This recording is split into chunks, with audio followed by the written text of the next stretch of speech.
Assalamualaikum warahmatullahi wabarakatuh. Saya Zidan Ilham Nurfaqih, Prodi Manajemen, kelas 9, Aplikasi Teknologi Informasi. Saya akan mempresentasikan peran teknologi informasi dalam perusahaan. Pengertian teknologi informasi. Teknologi informasi disingkat TI merupakan teknologi yang dipakai oleh manusia untuk mengolah data.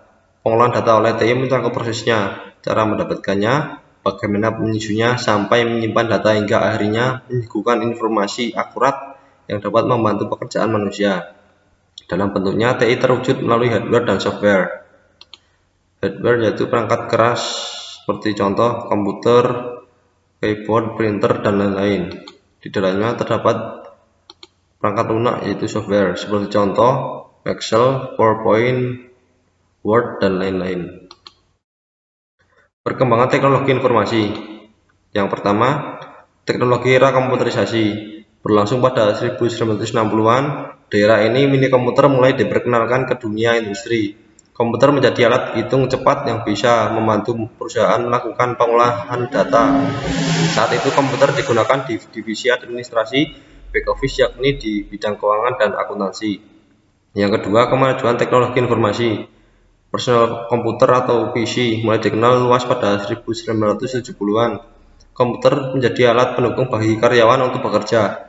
Komputer dapat membantu mengolah database, spreadsheet, dan data processing. Di era ini komputer juga sudah bebas dimiliki oleh orang-orang. Masuk ke tahun 1980-an, komputer marak digunakan oleh bisnis di bidang jasa dan pelayanan. Yang ketiga, kemajuan teknologi perubahan pola pikir.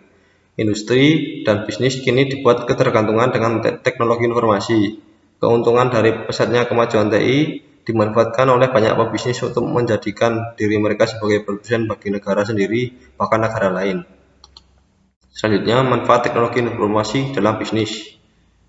Yang pertama, mengurangi biaya produksi. Perusahaan dapat menekankan biaya produksi lantaran biaya operasional otomatis berkurang ketika teknologi informasi dimanfaatkan.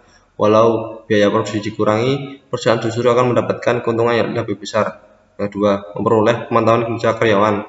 Komunikasi dan pemantauan kinerja karyawan dapat dilakukan dalam satu layar. Saat ini laporan dan absensi kehadiran bisa dikirimkan secara online.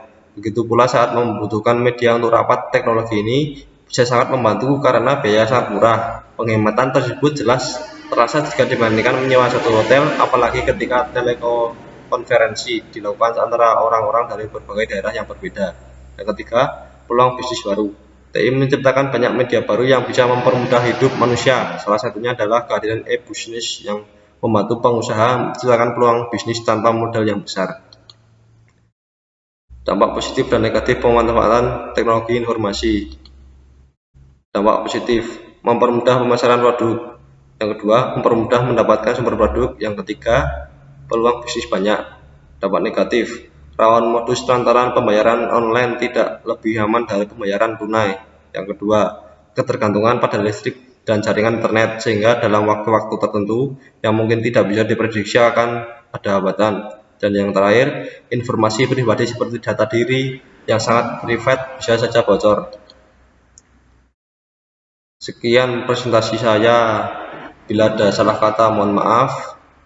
Wassalamualaikum warahmatullahi wabarakatuh.